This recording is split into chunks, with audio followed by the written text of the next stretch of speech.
রাষ্ট্রের মালিক জনগণ, তারাই করবে নির্বাচন। স্বচ্ছতা, যোগ্যতা ও নীতিগত অবস্থানের ভিত্তিতে তুলনামূলক ভাবনায় সঠিক সিদ্ধান্ত নিতে নম্বর দিন। নম্বর দিয়ে আপনার যোগ্য প্রার্থী, পছন্দের প্রার্থী যাকে আইন প্রণেতা হিসেবে আপনি নির্বাচন করবেন, তিনি সংসদে গিয়ে আপনার ভাবনাটাই কি ভাবছেন সেই ভাবনাকে সহজ সমৃদ্ধ করতে ব্রিট রবিন 10টি প্রশ্ন করেছেন জনগণের পক্ষ থেকে, যেটাকেই বলা হয় ব্রিট রবিন 10Q। এই ব্রিট রবিন 10Qর আয়োজনে আপনাদের সবাইকে স্বাগত জানাচ্ছি। আমি ফেরদৌসী আহমেদ এবং আজকে আমার সাথে রয়েছেন ব্যারিস্টার ওয়াকিদ আজাদ। ব্যারিস্টার ওয়াকিদ আজাদ, আপনাকে আমি স্বাগত জানাচ্ছি ব্রিট রবিন 10Q এর এই আয়োজনে। দর্শকরা, আপনারা ইতিমধ্যেই যারা ওয়েবসাইটে ঢুকেছেন তারা 10টি প্রশ্ন দেখেছেন, যেটা ব্রিট রবিন প্রার্থীদের উদ্দেশ্যে করেছেন, অর্থাৎ যারা ত্রয়োদশ জাতীয় সংসদ নির্বাচনে প্রার্থী হয়েছেন, তারা সংসদ সদস্য হবেন বলে সেই প্রার্থীরা প্রশ্নের উত্তর দিয়েছেন কিনা সেগুলোই আমরা যাচাই বাছাই করবার চেষ্টা করব। এবং সেখানে আজকে আমরা বেছে নিয়েছি চট্টগ্রাম বিভাগের বান্দরবান আসন। বান্দরবান আসনের যে 4 জন প্রার্থী রয়েছেন তারা হচ্ছেন আবু সাইদ মোহাম্মদ সুজাউদ্দিন, তিনি এনসিপির পক্ষ থেকে প্রার্থী হয়েছেন। রয়েছেন আবু জাফর মোহাম্মদ ওয়ালিউল্লাহ, জাতীয় পার্টির পক্ষ থেকে। শাচিন প্রু, তিনি বিএনপির প্রার্থী। রয়েছেন মোহাম্মদ আবুল কালাম আজাদ, তিনি প্রার্থী হয়েছেন ইসলামী আন্দোলন বাংলাদেশ থেকে। কিন্তু এই 4 জন প্রার্থীর মধ্যে 2 জন প্রার্থী ব্রিট রবিন 10Q এর উত্তর দিয়েছেন, বাকি 2 জন প্রার্থী সেই উত্তর দেননি। যারা দেননি তাদের মধ্যে একজন হচ্ছে আবু জাফর মোহাম্মদ ওয়ালিউল্লাহ, যিনি জাতীয় পার্টি থেকে প্রার্থী হয়েছেন ত্রয়োদশ জাতীয় সংসদ নির্বাচনে। এই জায়গায় ব্যারিস্টার ওয়াকিদ আজাদ, আপনার কাছে একটু শুনতে চাই, যে 10টি প্রশ্ন প্রার্থীদের উদ্দেশ্যে দেওয়া হয়েছিল সেখানে তিনি অংশগ্রহণই করেননি, কিন্তু ভোটাররা, আমরা যদি এখন সেই জায়গায় প্রশ্ন তুলি, অর্থাৎ আপনিও দিন শেষে একজন ভোটার, আপনার বিবেচনায় এই প্রার্থী সংসদ সদস্য হিসেবে কি যোগ্য, সক্ষম আপনি মনে করেন কিনা? নম্বর কত দিবেন? আমি তাকে একটা নাম্বারও দিব না। কেন? আমার দেওয়ার রিজনটা কি তাকে number?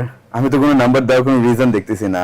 Member of parliament means a person who is going to represent the society, the citizen of the country, যে আমাকে, আমার কনস্টিটিউয়েন্সিকে, আমার এলাকাকে রিপ্রেজেন্ট করবে, যে আমার এলাকার জনগণকে রিপ্রেজেন্ট করবে, যার দায়িত্ব কি আমাদের জনগণের উপর তার দায়িত্ব।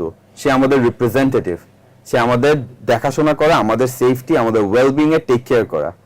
সেই ব্যক্তি যদি জবাবটাই নাই দিতে পারে যে সে কেন এই মেম্বার অফ পার্লামেন্ট হতে যাচ্ছে, তাহলে ওই ব্যক্তিকে নাম্বার দেওয়ার কোয়েশ্চেন কোথা থেকে আসতেছে? কিন্তু ব্যারিস্টার ওয়াকিদ, সেক্ষেত্রে আপনি তাকে নম্বর নাই দিতে পারেন, শূন্য দিতেই পারেন, কিন্তু আপনি তো ব্রিট রবিন 10Q এ এই নম্বরটা প্রদান করছেন। আপনার মূল্যায়নের যে শীটটা দেওয়া হয়েছে সেটা তো ব্রিট রবিন 10Q, সেখানে তো দেয়া রয়েছে একটা ফরম্যাটেড 1 থেকে 10 পর্যন্ত, তাহলে এখানে তো শূন্যের কোনো অপশন নেই। আনফরচুনেটলি যেহেতু এখানে শূন্যর অপশনটা নাই, in that case আমার তাকে 1 দিতে হচ্ছে, because this person is not eligible to become a member of the parliament, because a member of the parliament is accountable to the republic, to the public. আমি জনগণের জবাব দেওয়ার জন্য আমি দায়ী, আমার দায়িত্ব জনগণকে জবাব দেওয়া। জনগণ আমাকে কোনো প্রশ্ন করলে এটা আনসার দিতে হবে আমার, বিকজ আমি তাদের রিপ্রেজেন্ট করতেছি। আমি যদি তাদেরকে রিপ্রেজেন্ট করতেছি আর আমি তাদের জবাব না দিতে পারি, তাহলে আমি তাকে কেমনে করে মার্ক করবো? সো ইন দ্যাট কেস এখানে যেহেতু জিরোর অপশন নাই, আর উঠছে যে আপনি তাকে 1 দিয়ে দেন।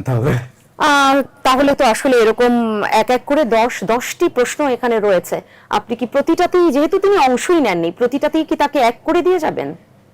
তার অংশ না নেওয়ার পিছনে রিজনটা কি, তাহলে আমাদের এটাও একবার দেখা উচিত।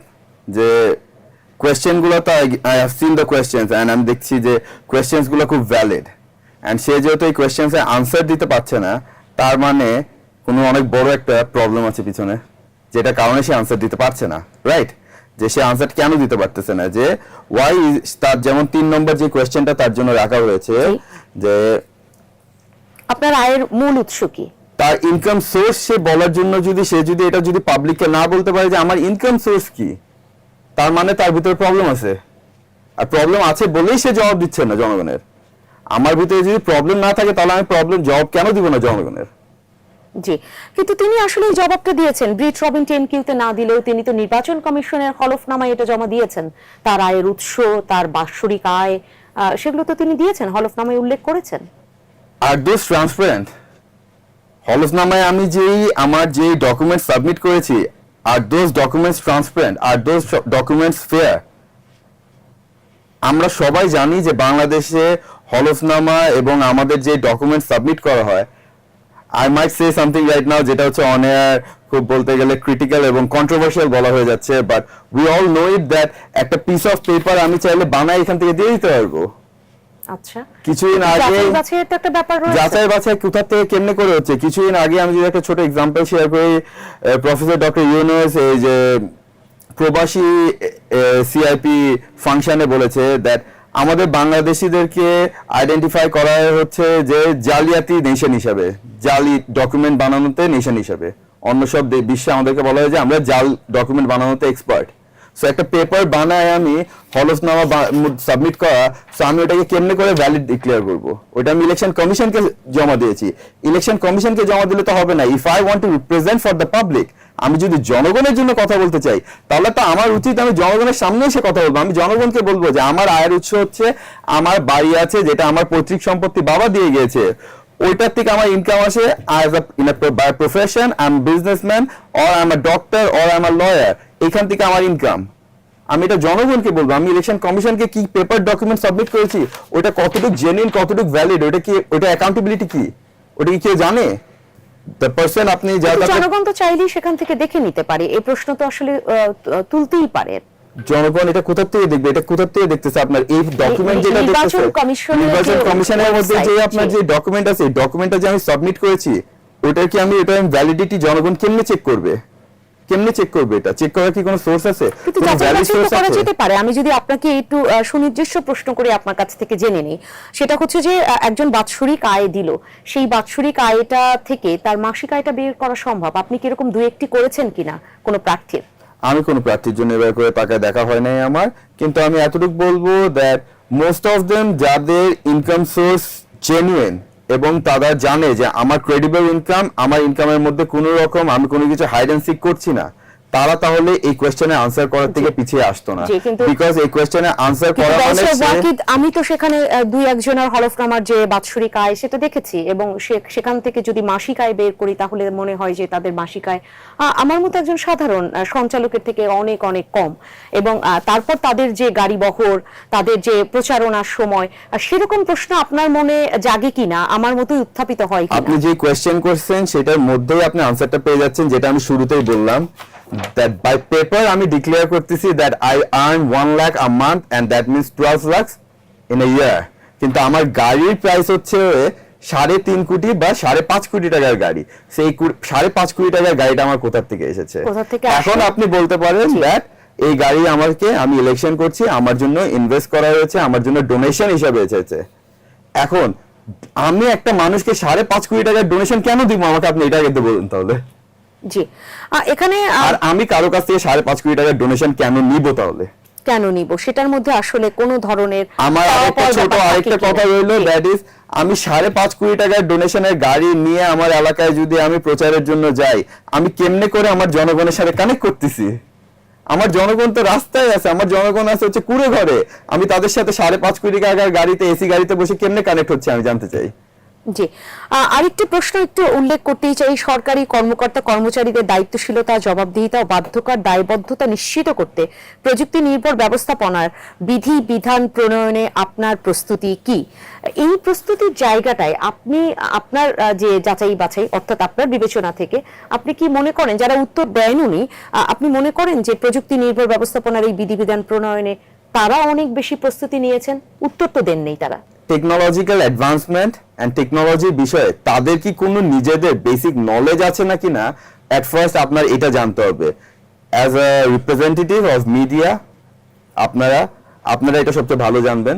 আপনাদের প্রথমে এটা দেখতে হবে যে আপনাদের এবং আমাদের জন্য যারা এবার এমপি ক্যান্ডিডেটস হিসেবে দাঁড়াচ্ছে, তারা অ্যাকচুয়ালি কতটুকু টেকনোলজির সাথে কানেক্টেড আছে, টেকনোলজির ব্যাপারে আইডিয়া আছে, নলেজ আছে। তারা কি আদৌ তাদের টেকনোলজির ব্যাপারে কোনো নলেজ আছে? তাদেরকে আমার যদি টেকনোলজির ব্যাপারে নলেজই না থাকে, তাহলে আমি টেকনোলজিক্যাল অ্যাডভান্সমেন্টের জন্য কি কাজ করব? আর আমি যদি তাহলে এটা নাই করতে পারি, ইন দ্যাট কেস এই জন্যই আমি জবাব দিতে পারতেছি জি। না।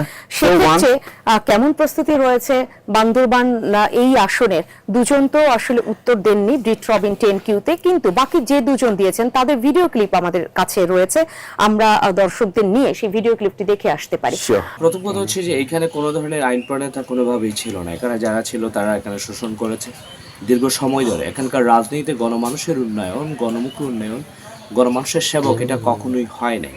তো সেই জায়গা থেকে আমি মনে করি বান্দরবান 300 আসনে এখানকার প্রায় 60টি উপজেলা এবং 3,15,000-এর মতো ভোটার, এবং যেখানকার প্রতিটা মানুষের তাদের নিজের জীবন জীবিকা মান উন্নয়নের জন্য যেটা বহুদিন ধরে বৈষম্যের শিকার হয়েছে, সেই বৈষম্যমুক্ত বান্দরবান করা এবং বান্দরবান জেলাকে দরিদ্র জেলা থেকে উন্নত করে এটাকে একটা স্বয়ংসম্পূর্ণ জেলা এবং বাংলাদেশের জিডিপিতে যাতে কন্ট্রিবিউট করতে পারে, তরুণরা যাতে কর্মসংস্থান নিশ্চিত করতে পারে, মানুষের যাতে ইন্টারনেট সেবা থাকে, স্কুলে যাতে শিক্ষক থাকে, শিক্ষা প্রতিষ্ঠান যাতে ঠিকঠাকভাবে চলে, জনগণের সেবা, অ্যাক্সেস টু গভর্নমেন্ট সার্ভিস, এই সব কিছু নিশ্চিত করবার জন্য আমি একজন আইন প্রণেতা হিসেবে সংসদে যেতে চাই, যাতে সংসদে বান্দরবান 300 আসনের জনগণের কথা বলা যায়। দর্শক, প্রথম প্রশ্নের উত্তর দিয়েছেন এই প্রার্থী, এবং সেই প্রথম প্রশ্নটি আমি একটু উল্লেখ করে দিতে চাই। আপনি কেন সংসদ সদস্য হতে চান? জনগণ কেন আইন প্রণেতা হিসেবে আপনাকে নির্বাচিত করবেন? আইন প্রণেতা আসলে যিনি আইন প্রণয়ন করে থাকেন, ওনার উত্তরটা আমরা শুনেছি। আমরা ওনার দ্বিতীয় প্রশ্নের উত্তরে যাব, তার আগে দ্বিতীয় প্রশ্নটি আপনাদের উদ্দেশ্যে আমি বলে দিচ্ছি। দ্বিতীয় প্রশ্ন ছিল, যারা ইতিমধ্যেই ওয়েবসাইটে ঢুকে দেখেছেন তারা তো জানেন, যারা জানেন না তাদের উদ্দেশ্যে বলছি, কি কারণে আপনার দল অথবা 1% ভোটার আপনাকে মনোনয়ন দিয়েছে? আমরা দেখব তার উত্তরে উনি কি বললেন। আমি মনে করি যে এখানে আমার যেহেতু দীর্ঘ 12 বছরের আন্তর্জাতিক কাজ করার অভিজ্ঞতা আছে এবং আমি পৃথিবীর বিভিন্ন বর্ডারে কাজ করেছি, সেটা হচ্ছে যে Bangladesh Myanmar border, Bangladesh India border, American Mexican border, India Pakistan border. তো এটা একটা বর্ডার এরিয়া হিসেবে আমার কাছে মনে হয় আমি আন্তর্জাতিক জনগোষ্ঠী নিয়ে আমার ইতিপূর্বে কাজ আছে, মানবাধিকার নিয়ে কাজ আছে, এই প্রত্যেকটা জায়গায় 11 দলীয় জোট মনে করেছে এটা একটা আন্তর্জাতিক এরিয়া। এখানে শুধুমাত্র একজন নেতা বা সদস্যর দরকার নেই, এখানে একজন সেবক, এখানে এখানকার জনগণের কথা বুঝে এরকম একজন দরকার, সাথে সাথে একজন ডিপ্লোম্যাট দরকার এখানে, যেটা কিনা জনগণের হয়ে অন্য দেশ সহ একটা উন্নত পররাষ্ট্রনীতি, এখানে উন্নত পররাষ্ট্রনীতি ডিল করবে যেখানে মানুষের অধিকার নিশ্চিত থাকবে। দর্শক, আমরা তার দ্বিতীয় উত্তরটি দেখে নিলাম। আমি এই পর্যায়ে একটু আসতে চাই ব্যারিস্টার ওয়াকিদ আপনার কাছে। এই যে প্রার্থী, উনি যে দুটো প্রশ্নের উত্তর দিলেন, কেন উনি আইন প্রণেতা হতে চান, আইন প্রণেতা হতে চাওয়ার উত্তরে উনি যেগুলো বললেন, আপনি কি মনে করেন এটা একজন আইন প্রণয়নকারীর কাজ? ফার্স্ট অফ অল আমি বলতে চাই যে it is like a victim card play করা। আমি আমার এলাকা আগে এত বছর ধরে এখানে কোনো উন্নয়ন হয় নাই, কিছু হয় নাই, এন্ড যারা আগে আইন প্রণয়নকারী ছিল তারা কিছু করে নাই, এটসেট্রা এটসেট্রা এটসেট্রা এটসেট্রা। আমার এখানে স্কুল ডেভেলপমেন্ট হয় নাই, ইলেকট্রিসিটি প্রবলেম ছিল, এই ছিল সেই ছিল, এটসেট্রা এটসেট্রা এটসেট্রা, যেটা আই এম শিওর যেটা মাত্র উনি বললো। জি, এনসিপির প্রার্থী যিনি জোটের আবু সাইদ মোহাম্মদ সুজাউদ্দিন। সো ফেরদৌসী আপা, আমি এটা বলবো দ্যাট ইজ, আমি কেন আইন প্রণয়নকারী হতে চাই, এখানে উনি এটার জবাবের থেকে বেশি, first of all I would appreciate that উনি এতটুকু সাহস নিয়ে এসেছে এবং এই জবটা পাবলিকের জন্য বলেছে, পাবলিকের সাথে কানেক্ট করেছে, আনলাইক আদার্স যারা অতটুকু ওদের ওই সৎ সাহসটাও নাই পাবলিকের সামনে এসে কথা বলার অন্যদের মতন। At least he came forward, I appreciate him for that. ওইটার জন্য অ্যাটলিস্ট ওকে আমি বলবো যে অ্যাটলিস্ট 2 মার্কস আসে ওর জন্য। কিন্তু এরপর যে আনসারটা ও দিয়েছে, I don't think that's a fair answer to become a member of parliament. কারণ সে যেটা বলতে যাচ্ছে দ্যাট ইজ, আমার এলাকায় প্রবলেমস হয়ে এসেছে এটসেট্রা এটসেট্রা এটসেট্রা, আমার এলাকায় এই সমস্যা এই সমস্যা এই সমস্যা। উই অল নো আমাদের দেশে সমস্যা আছে, উই অল নো যে আমাদের দেশে বান্দরবন এলাকা ওইসব এলাকাগুলোতে অনেক রকম প্রবলেমস আছে। বাট তোমার প্ল্যানস কি, ওখানে কি করবা তুমি মেম্বার অফ পার্লামেন্ট হয়ে? তুমি কেমনে করে প্ল্যানগুলো এক্সিকিউট করবা? কিন্তু যে কাজগুলো উনি উল্লেখ করেছেন, how are you going to execute it? সংস্থা রয়েছে, রাষ্ট্রীয় সংস্থা করতে পারে। Those are not the work of the member of parliament. Exactly. তুমি যেটা করতে পারো সেটা হচ্ছে যে এটাকে কানেক্ট করে দিতে পারো, যে আমি এই এনজিওর সাথে কানেক্ট করে দিব, যে আমি এনজিওদেরকে প্রপোজালস দিব, ইনভিটেশনস দিব to come to my constituency, আপনারা এখানে এসে স্কুলস ডেভেলপ করেন, আপনারা উদ্যোগগুলো নেন। কিন্তু এই কাজগুলো তো তার না, first of all, and second of all, even if you wants to do this things, সে যদি এগুলো করতেও চায় তাহলে সে যেগুলো করবে এগুলো করার কি তার কোনো রোড ম্যাপ আছে, কোনো প্ল্যান আছে? আমি জাস্ট মুখে আমি এটা বলতেছি। কিন্তু এগুলোর মধ্যে অনেকগুলোই রয়েছে যেগুলো স্থানীয় সরকার নির্বাচন হবে এবং সেখানে যারা আসলে মেয়র হবে, বিভিন্ন জায়গায় চেয়ারম্যান হবে, তাদের কাজ। ছোট করে একটা কথা আমি বলতে চাবো যে আমাদের এখানে একটা জিনিস দেখা দরকার যে একটা এলাকার ওয়ার্ড কমিশনের দায়িত্ব কি, কাউন্সিলরের দায়িত্ব কি, এন্ড দেন একটা এমপির দায়িত্ব কি, এটা আমাদের প্রথমে বোঝা দরকার। আমাদের এখানে এমপি যারাই আসতেছে তারা এসে অনেক অনেক রকম প্রমিসেস ক্রিয়েট করতেছে উইচ দে নেভার এক্সিকিউট। এটা আজ পর্যন্ত কোনোদিন করা হয় নাই। কিন্তু প্রথমত ওইটা তাদের দায়িত্বের মধ্যে পড়ে না কিনা সেটা হচ্ছে কোয়েশ্চেন। ওইটা যদি তাদের দায়িত্ব পড়ে তাহলে আমার ওয়ার্ড কমিশনারের কি দরকার? দরকার তো নাই। আর তাছাড়া যে জবটা দিচ্ছি আমি, এই জবের মধ্যে আমি এমন কোনো কনক্রিট আনসার দিচ্ছি না যেখানে আমি বলছি দ্যাট আমি এলাকার এমপি হওয়ার পর এলাকায় এই উন্নয়ন করব বা আমার জনগণের জন্য এই উন্নয়ন করব, আর উন্নয়নের আমার কাছে ওই প্ল্যানটা আছে। প্ল্যানটা আমি কেমনে এক্সিকিউট করব, আমার এক্সিকিউশন প্ল্যান থাকতে হবে। এক্সিকিউশন প্ল্যান ছাড়া আমি জাস্ট মুখে বলে গেলাম আমি এটা করব এটা করব, আপনি স্পষ্ট করলেন, উনি যেটা উত্তর দিয়েছেন আপনি আবার আপনার ব্যাখ্যাটা তুলে ধরলেন। আমরা যে দ্বিতীয় প্রশ্নের উত্তরে ওনার যেটা শুনলাম, ওনার দল কেন ওকে তাকে মনোনয়ন দিয়েছে বা 1% ভোটার স্বতন্ত্র প্রার্থীর ক্ষেত্রে, উনি তো স্বতন্ত্র প্রার্থী নয়, সেক্ষেত্রে ওনার দল কেন মনোনয়ন দিয়েছে সেটার অ্যান্সার উনি যেটা বললেন, আপনি কি মনে করেন সেটা কি সঠিক বা আপনার কাছে অনেক বেশি যৌক্তিক মনে হয় কিনা? সঠিক বেঠিক এটা আসলে আসলে যারা ভোটার রয়েছেন তারাই সেই নম্বরটা প্রদান করবেন। As a student of law and as a lawyer, as a barrister, আমি আপনার নরমালি আমি অনেক লং আনসারসে যাই, বাট ওনার সেকেন্ড কোয়েশ্চেনের আনসারের মধ্যে আমি জাস্ট ওয়ান লাইনে একটাই কথা বলবো that I am not satisfied with the answer. আনসারটা কোনো দিক দিয়ে আমার কাছে যৌক্তিক লাগে নাই, এন্ড সেটার জন্য ওয়ান লাইনারে যদি একটা কথা বলি দ্যাট ইজ আমি 12 বছর ধরে অনেক কাজ করে এসেছি এটসেট্রা এটসেট্রা এটসেট্রা, কিন্তু আমি 12 বছর ধরে কি করছি, 12 বছর আমি কি করছি, আমি 12 বছর ধরে কি করছি এগুলো আমি লাইন বাই লাইন আমি এগুলো আমি বুঝাই বলি পাবলিকের সাথে কানেক্ট করে আমি বুঝাইতে পারছি আমি কি করছি আর যা করেছি ওগুলো কি পাবলিকের কোনো রকম বেনিফিট হয়েছে? পরিষ্কার করেছেন যে আসলে আপনি সন্তুষ্ট হতে পারেননি। না আমি না, নট অনলি আমি বলবো যে আপনি যদি ওই ওনার এলাকারই বান্দরবনের, আপনি যদি বান্দরবনের 10 জন শিক্ষিত নাগরিককে ওখানে দাঁড়া করান, 10 জন শিক্ষিত নাগরিকও নয়, ইভেন চা বিক্রেতা যারা চায়ের দোকান চালাচ্ছে চা বিক্রেতাকেও দাঁড়া করান, তারাও তো এই প্রশ্নের জবটা বুঝবে না।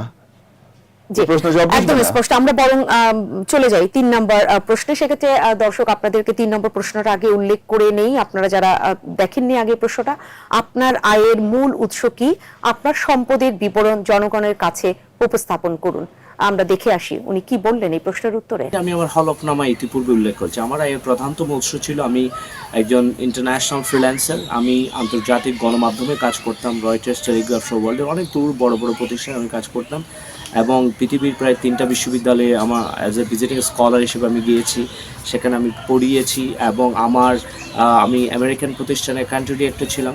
তো এখনও পর্যন্ত আমি এখন আমেরিকান প্রতিষ্ঠানের কান্ট্রি ডিরেক্টর হিসেবে আমি জব করি না, কিন্তু আমি এখনও পর্যন্ত বিভিন্ন জায়গায় পড়াই, ফ্রিল্যান্সিং করি এবং এই ফ্রিল্যান্সিং সহ বিভিন্ন জায়গায় এবং পলিসিতে কাজ করি, কনসালটেন্সি করি। এই প্রত্যেকটা জায়গা থেকে আমার আয় ইনকাম আসে এবং আগামী দিনও আমি সংসদ সদস্য হলো আমি আমার কাজ জনগণের সেবা দেওয়ার পাশাপাশি যেটুকু আমার ব্যক্তিগত সময় সেটুকু সময় আমি এই কাজগুলো করব, কারণ আমি মনে করি যা এমপি বা সংসদ সদস্য হওয়া মানে এই নয় যে সে জনগণ থেকে শোষণ করবে, সে তার নিজের আয়ে এবং সংসদ সদস্যের জন্য যে ধরনের বেতন ভাতাভুক্ত থাকে সেটার মধ্য দিয়ে সে চলবে। আয়টা কোথা থেকে আসে সেটা উনি উল্লেখ করলেন, কিন্তু আয়ের কি বা সম্পদের বিবরণ আপনি কি পেয়েছেন এই উত্তরের মধ্য থেকে? Again back to square one, আমি শুরুতে যেখান থেকে স্টার্ট করলাম। আমি এখন বলতে গেলে আমি বলতে পারি যে আমার ইনকামের অনেক এই আয় আছে, ওই সোর্স আছে। আমি অস্ট্রেলিয়ান কোম্পানির কাছ থেকে, আমি ওদের লিগ্যাল অ্যাডভাইসার, আমি ওদের কাছ থেকে এত টাকা পাই, আমি আমেরিকাতে ফ্রিল্যান্সিং করি এটসেট্রা এটসেট্রা এটসেট্রা। দেন হলফনামায় কি আমি আমার যে ফ্রিল্যান্সিং এর মাধ্যমে ইনকাম আসে ওইটা রেমিটেন্স সার্টিফিকেট সাবমিট করেছি? আমার যা টাকা আসতেছে ওই টাকার রেমিটেন্সের সব রিসিট কি আমার কাছে আছে? আমার যা টাকা আসতেছে ওই টাকার এগেইনস্টে কি আমি প্রপার ইনকাম ট্যাক্স পে করেছি? এই সব কিছু কি হলফনামায় আমি সাবমিট করেছি? এটাকে হলফনামাতে ইলেকশন কমিশন কি এটা কি ক্রস চেক করেছে? এটা কি ডিউ ডিলিজেন্স চেক করা হয়েছে? That is my question. এটা যদি করা হয়ে থাকে then I say all good. যদি এটা না হয়ে থাকে দেন খালি মুখে বলা এইসব কথাকে আমি বলবো যে প্রাধান্য দেওয়া বন্ধ করে দেওয়া উচিত, বিকজ আমরা বাঙালিরা অনেক বছর ধরে এভাবে ধোকা খেতে আসতে আসতে আসতে আসতে আমাদের এই অবস্থা হয়ে গেছে। আমার মনে হয় যে এখন আর ধোকা খাওয়া উচিত না। সেক্ষেত্রে হলফনামা আসলে একদম সাধারণ জনগণের কতটা যাচাইয়ের সুযোগ থাকে? ফেরদৌসী আপা, আমার একটা কোয়েশ্চেন থাকে, সেটা হচ্ছে যে হলফনামাতে জাস্ট ডিক্লেয়ার করে দেওয়া হয় ফ্রিল্যান্সিং এর মাধ্যমে এত, অমুকের মাধ্যমে এত, এত টাকা এত টাকা এত টাকা ইনকাম করছি, বাট আমি কি আমার ইনকামের সোর্সের স্টেটমেন্টস প্রেজেন্ট করা হয় আমার? আমি কি জেনুইন ভ্যালিড সোর্সের স্টেটমেন্টস প্রেজেন্ট করি ওখানে? দর্শক প্রশ্নের পর প্রশ্ন উঠে যাচ্ছে। আমরা ব্রিট রবিন 10Q এর 4 নম্বর প্রশ্নে চলে যাই, শুনবো 4 নম্বর প্রশ্ন উত্তর উনি কি বললেন। সততা, দেশপ্রেম, কথা কাজের সামঞ্জস্য ও আইন প্রণয়নে আপনার দক্ষতার কোনো নমুনা আছে কি? আমি যেখানে যেখানে কাজ করেছি, আমি বললাম বাংলাদেশে গত 15 বছর অনেকগুলো পলিসিতে আমার কাজ আছে, এবং বাংলাদেশের অনেকগুলো পলিসি ডেভেলপমেন্ট, কোভিডের সময় ইনভেস্টিগেশন করে, সেই সময় ফেসিস সরকারের আমলে যে আপনি কোভিড টিকা সহ 21 জন সাংবাদিকের মৃত্যু এবং রোহিঙ্গা রেসপন্স, একটা বিশাল রেসপন্স যেটা বাংলাদেশের জন্য অনেক বড় ধরনের বার্ডেন হিসেবে, যদিও বা রোহিঙ্গারা খুব ইনোসেন্ট, কিন্তু বার্ডেন হিসেবে সেটা হাজির আছে। সেই পলিসিতে আমার কাজ করার সুযোগ হয়েছে। আমি পূর্বতম জায়গায় যেখানে যা কমিটমেন্ট করেছি, শিক্ষা প্রতিষ্ঠান থেকে শুরু করে বিভিন্ন জায়গায়, সেটা আমার কাজ করার সুযোগ হয়েছে। আমি এখানকার অবহেলিত শিশুদের জন্য আমার কাজ করেছি বিভিন্ন জায়গায়। তো এইটা নিজের কথা নিজে বলাটা উচিত না, কিন্তু আমার এই কাজের জায়গাগুলো অলরেডি এক্সিস্ট।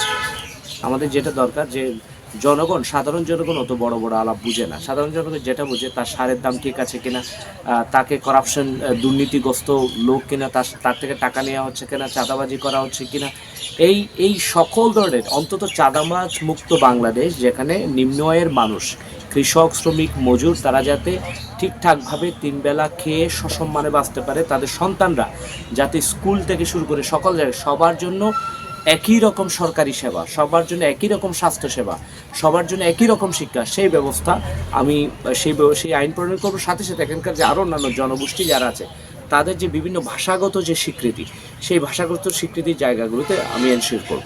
উনি আইন প্রণয়নের ব্যাপারে বলেছেন, কি ধরনের আইন উনি প্রণয়ন করবেন?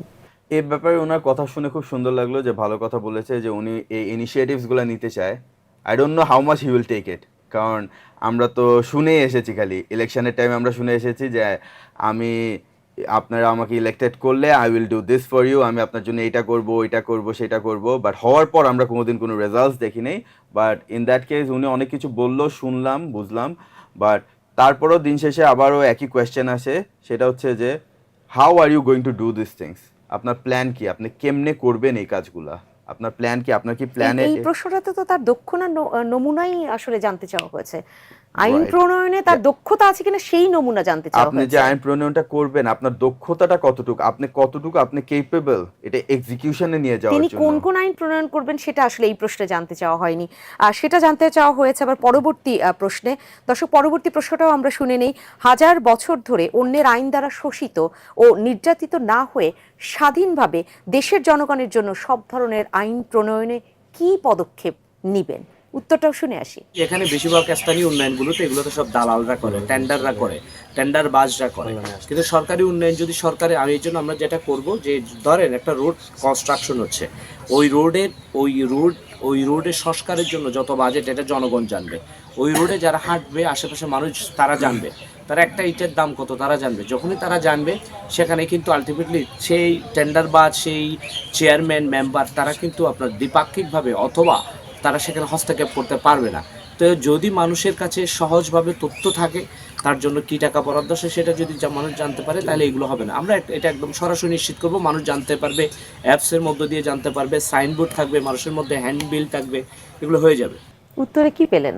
দিন শেষে আর কি ওই একই জিনিস আর কি, যে আমাদেরকে আগেও যেভাবে করে আগে আইন প্রণয়নকারীরা ইলেকশনের আগে আশা দিয়ে গিয়েছে, ওই একই টাইপের কথাই আর কি এখানে।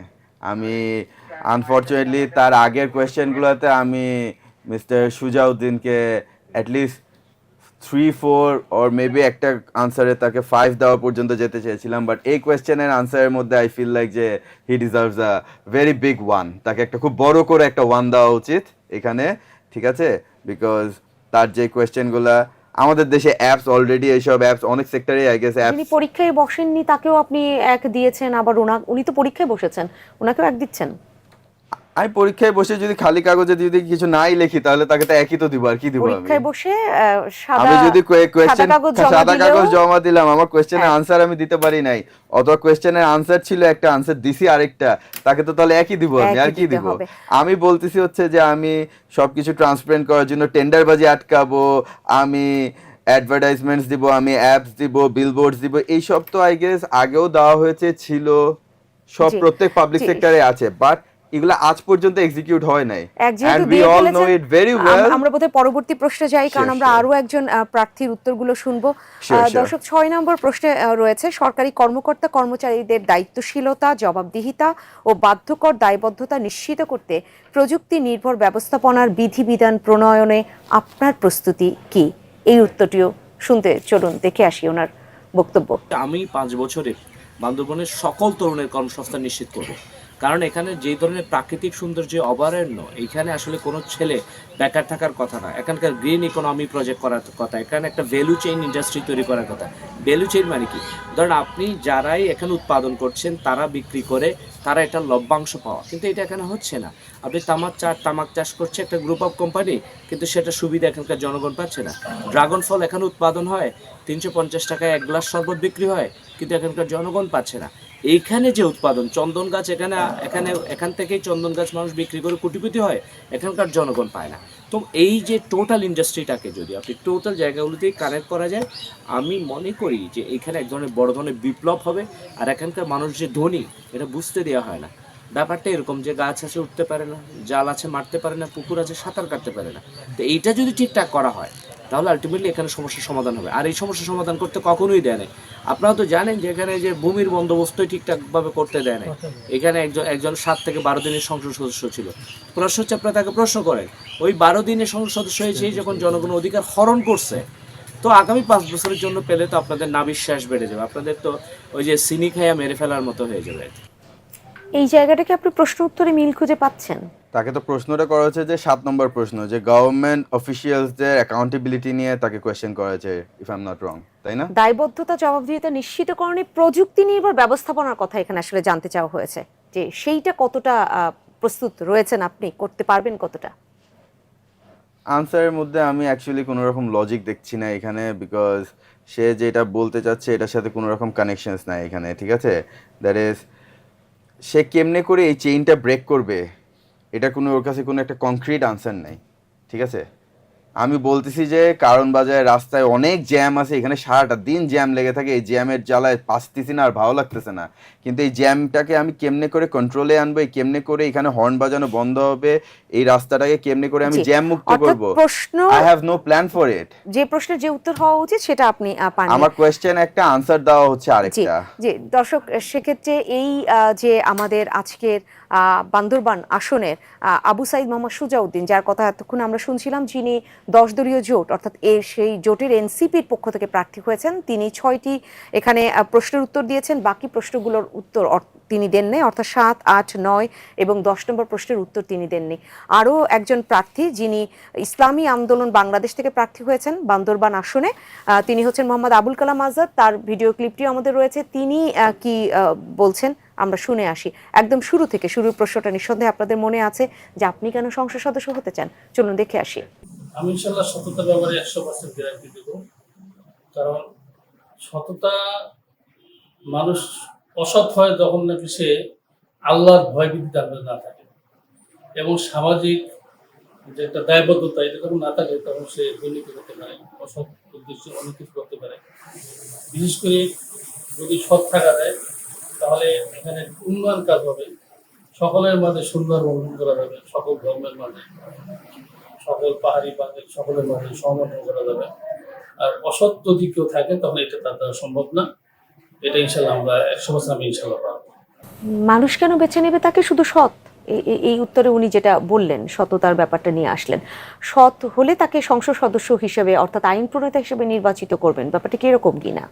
ফেরদৌসী ভাই, একটা ছোট করে একটু করে বলবো, that is, I have scene that Bangladesh, তারপর আমাদের পাশের দেশ ইন্ডিয়া এবং পাকিস্তান, এই কয়েকটা কান্ট্রিজগুলোতে, এর বাদে হয়তো বা আরও কয়েকটা কান্ট্রিজ হতে পারে, এই কয়েকটা কান্ট্রিজগুলোতে একটা বিজনেস আছে, সেটা হচ্ছে যে ধর্মভিত্তিক রাজনীতি।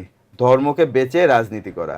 ধর্মকে বেচে রাজনীতি যেটা, সেটাতে আমি আনফরচুনেটলি জিরো যেহেতু নাই, আমি আর কোনো এই বিষয়ে কোনো কথাই না বলে আমি ডাইরেক্ট বলবো যে আপনি ওকে 1 দিয়ে দেন। আচ্ছা, কারণ এখানে ওনার যে আনসার, এই আনসারের মধ্যে আমি কেন মেম্বার অফ পার্লামেন্ট হতে চাই এটার কোনো আনসারই সে দেয় নাই। সে জাস্ট ট্রাই করছে দ্যাট টু সেল রিলিজিয়ান। সে যে আমি দাড়িওয়ালা টুপি পরা মানুষ, আমি একজন ইসলামিক ব্যক্তি, আমি আমার ধর্মকে বেচে আমাকে ইসলামে হিসাবে আমাকে দাঁড়া করায়। তাহলে আপনি এখানেও উত্তরটা আসলে খুঁজে পাননি। দর্শক, তাকে আসলে কেন তার দল, কিংবা তাকে আমরা দলই বলতে হবে কারণ তিনি তো আর স্বতন্ত্র প্রার্থী নয়, তাকে কেন মনোনয়ন দিল সেটা শুনে আসি। আমরা পার্বত্য এলাকায় বিশেষ করে আমরা 1400 সালের যে আইন নিয়ে আমরা এখানে আছি, আসলে এখানে এই আইনটি পুরোপুরি বৈষম্য। এখানে আমাদের দেশ দুইবার স্বাধীন হয়েছে। একবার পাকিস্তান স্বাধীন হয়েছে ভারত থেকে 47-এ, আর 71-এ আমরা বাংলাদেশের লাল সবুজের পতাকা পেয়েছি। কিন্তু আমাদের 1900 সালে যে আইন, হিল ট্যাক্স ম্যানুয়াল, সে আইন এখনো বলবৎ আছে। এরকম অনেক কালো আইন আছে যেগুলো আমাদের দেশের জন্য কল্যাণকর না, মানুষের জন্য কল্যাণকর না। 1900 সালে আইন করা হয়েছিল মূলত কিছু সম্প্রদায়ের একটা সম্প্রদায়ের বিশেষ একটা আইন ছিল। কয়টা শুকর পড়বে, ধর্ষণ করলে কয়টি শুকর জরিমানা দিতে, ইত্যাদি ইত্যাদি। এইসব আইন কিন্তু চলছে। আমরা তো ইনশাল্লাহ খবর দিতে পারি যুগ উপযোগী আইন করা হবে, এবং যাতে করে পাহাড়ি, বাঙালি, মুসলিম, অমুসলিম সকল সম্প্রদায়ের অধিকার নিশ্চয়তা পাওয়া যাবে, সেই আইনটি ইনশাল্লাহ আমরা করব। আই থিঙ্ক নাম্বার 2 কোয়েশ্চেন ছিল, রাইট? এটা জি জি, দল কেন মনোনয়ন দিয়েছে তাকে? আই ডোন্ট নো এখানে দল কেন মনোনয়ন দিয়েছে তাকে, সেটার আনসারটা কি সে এখানে দিয়েছে নাকি না। আগের প্রশ্নের উত্তরটাই দিয়েছে বোধহয় সে। হ্যাঁ, সো আমি বলবো ক্লিয়ারলি সেক্ষেত্রে আমরা আরেকটু সামনে দেখে আসি যে তিনি দিলেন কিনা, সামনে গিয়ে আর ওই প্রশ্নের উত্তর। মানুষের মধ্যে যদি আসলে আল্লাহর ভীতি ঢুকানো দেওয়া যায় এবং সামাজিক যে দায়বদ্ধতা এটা তার মধ্যে যদি আসে, ভালো মানুষ গড়ে তোলা যায় প্রশিক্ষণের মাধ্যমে। যেমন আমরা ম্যালেরিয়া হইলে আমরা চিকিৎসা করাই, ম্যালেরিয়া না হওয়ার জন্য যদি আমরা আগে থেকে সতর্ক থাকি, তাহলে ইনশাল্লাহ এই ম্যালেরিয়া যেমন হবে না, তদ্রুপভাবে যদি এই ভালো মানুষ হই এবং যদি রাষ্ট্রীয় সম্পদকে নিজের সম্পদ মনে করি এবং রাষ্ট্রীয় উন্নয়নকে নিজের উন্নয়ন মনে করি এবং সকল জনগণের উন্নয়ন যদি নিজের উন্নয়ন মনে করি, তাহলে ইনশাল্লাহ আইন প্রয়োগ করতে হবে না। আইন প্রয়োগ ছাড়াই মানুষকে ভালো পথে নেওয়া যাবে এবং সুন্দরভাবে রাষ্ট্র পরিচালনা করা যাবে। আমার মনে হয় যে আইন প্রয়োগ ছাড়াই উনি বলেছেন। জি ফেরদৌসী আপা, আমি জাস্ট এতটুকু বলবো যে I guess miss Mohammad Abul Kalam Azad, Islami Andolan, he is from Bandarban zone থেকে, রাইট? হ্যাঁ, আই থিঙ্ক ওনার জন্য আমি বলবো যে যদি সম্ভব হয় ওনার দলেরই ফান্ডের থেকে ওনার জন্য একটা বড় একটা ব্যানার করে ওনার এলাকার ভিতরে ওনার ভিডিওগুলো আসলে চালাইতে থাকা উচিত। বিকজ আর ওনার আসলে রাজনীতিতে আসার দরকার নেই, উনি আসলে একটু পীর বাবা হয়ে যাক, কারণ উনি রাজনীতি করতে চায় না। আমার দেখে ওনাকে মনে হচ্ছে যে উনি ইসলামকে বেচে একটা ইমেজ ক্রিয়েট করতে চাচ্ছে এখানে। আচ্ছা, তাহলে either you are a politician or you be a imam, khatib of মসজিদ। উনি এখানে যে কথা বলতেছে, উনি এখানে রাজনীতির জন্য বা জনগণের জন্য কথা বলতে না। কোনো উত্তর আমরা পাচ্ছি না। নট ইভেন ব্রিড রবিন টেনক ইউ, উনি জনগণের জন্য কিছু বলতেছে না। উনি যেটা বলতেছে হচ্ছে যে উনি মানুষের সাথে মাইন্ড গেম খেলা হচ্ছে এখানে, অ্যান্ড এগুলো বন্ধ করা উচিত immediately. He is trying to, উনি ইসলামকে ইউজ করতেছে এখানে। তুমি রাজনীতি করতে আসছো, তুমি জনগণের জন্য রাজনীতি করবা, তুমি ওইটা বলো। তুমি পাবলিকের জন্য কি করবা সেটা বলো। জনগণের সম্পদ রাষ্ট্রীয় সম্পদ, হ্যাঁ রাষ্ট্রীয় সম্পদ, আমাকে ক্ষমতায় আনো, আনার পর এরপর রাষ্ট্রের যা সম্পদ আছে সব আমার সম্পদ, ধর্মের নামে আমাকে দিয়ে দাও। It is somewhere like that. দর্শক, সেক্ষেত্রে আমরা আসলে প্রশ্ন ধরে কোনো উত্তর না পেলেও আমরা দেখি যে মোহাম্মদ আবুল কালাম আজাদ আর কি বললেন, শুনে আসি। কল্যাণ রাষ্ট্র ছাড়া দেশের মধ্যে শান্তি আসবে না।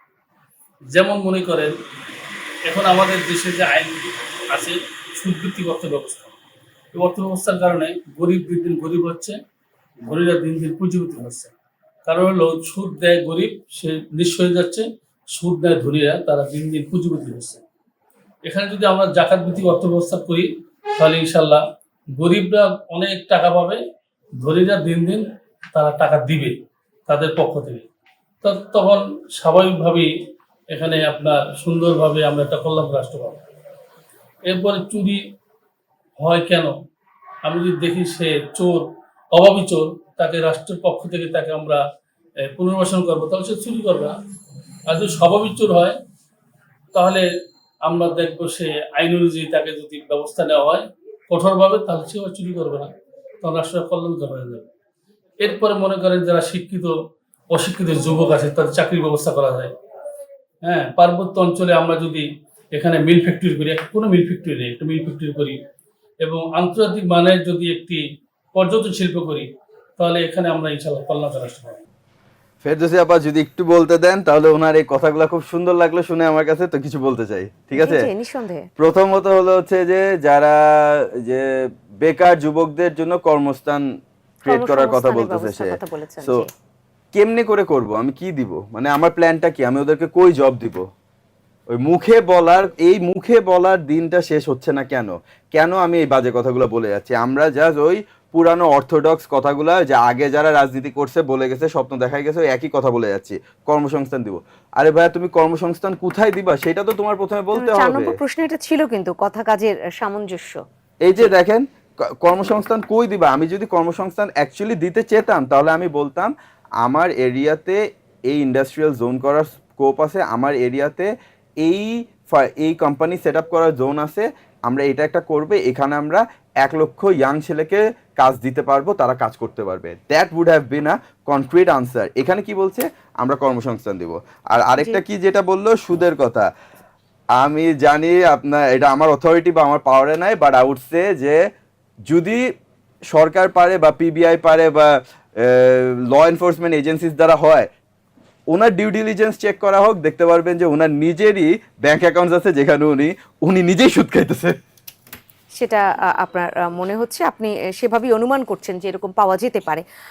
দর্শক, আমরা পুরোটাই শুনে নিলাম। বান্দরবন আসনে যে 4 জন প্রার্থী, তাদের মধ্যে যারা উত্তর দিয়েছেন তাদের উত্তরগুলো শুনলাম, এবং সেখান থেকে বিশ্লেষণও শুনলাম ব্যারিস্টার ওয়াকিদ আজাদের, এবং আমরা যাদের উত্তর পাইনি সেখানেও মূল্যায়নটা শুনলাম। আমরা এবার আপনাদেরকে বলে দিতে চাই যে 10টি প্রশ্নের মধ্যে 6টির পর্যন্ত উত্তর দিয়েছেন একজন, সে 6টি প্রশ্ন উল্লেখ করেছি, বাকি 4টি প্রশ্ন আমি এখানে উল্লেখ করে দিতে চাই। নিঃসন্দেহে আপনারা এই একই প্রশ্ন তো সমস্ত আসনের জন্য, সমস্ত প্রার্থীর জন্য, সেই জায়গায় আপনারাও মিলিয়ে নিতে পারবেন। 7 নম্বর প্রশ্ন ছিল, স্থানীয় উন্নয়ন কার্যক্রমে আইন প্রণেতার হস্তক্ষেপ দ্বিচারিতা ও স্বার্থের দ্বন্দ্ব তৈরি করে, এই স্বার্থের দ্বন্দ্ব এড়িয়ে কিভাবে শুধু আইন প্রণয়ন ও সংসদীয় কাজে ভূমিকা রাখবেন।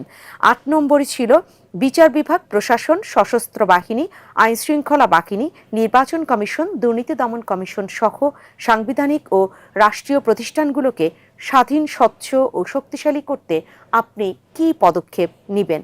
9 নম্বর প্রশ্নে ছিল, কল্যাণ রাষ্ট্র বিনির্মাণে স্বেচ্ছাসেবা নীতি প্রণয়নের মাধ্যমে জনগণকে সম্পৃক্ত করার কী পরিকল্পনা আপনার আছে। 10 নম্বর প্রশ্ন, ভূমি বিন্যাস ও ব্যবহার নীতি, স্বাস্থ্যনীতি, শিক্ষানীতি, পররাষ্ট্রনীতি, বাণিজ্য নীতি, শিল্পনীতি, স্থানীয় সরকার নীতি, নিরাপদ খাদ্যনীতি, জনবান্ধব বিচারিক নীতি, খনিজ নীতি, প্রশাসনিক বিকেন্দ্রীকরণ নীতি, গবেষণা ও উন্নয়ন নীতি ইত্যাদি প্রণয়ন ও বাস্তবায়নের লক্ষ্যে কী পদক্ষেপ গ্রহণ করবেন। আমরা ধাপে ধাপে বিভিন্ন আসনে প্রার্থীরা এই প্রশ্নগুলোতে কি উত্তর দিলেন সেটা দেখব এবং মূল্যায়ন করব। নিঃসন্দেহে এরকমই কোনো ভোটারকে সাথে নিয়ে, যিনি আসলে মূল্যায়ন করতে পারবেন, কারণ দিন শেষে তিনি ভোটার, তিনিই তার যোগ্য প্রার্থী নির্বাচন করে সংসদ সদস্য হিসেবে তাকে সংসদে পাঠাবেন আইন প্রণেতা বানানোর জন্য, যিনি কিনা দিন শেষে আপনার আমার জন্য, অর্থাৎ জনগণের জন্য আইন প্রণয়ন করবেন। আজকের আয়োজন এখানেই শেষ করছি। আগামী আয়োজন দেখার আমন্ত্রণ জানাচ্ছি আপনাদেরকে। সেই সাথে আপনারা সবাই ভালো থাকবেন।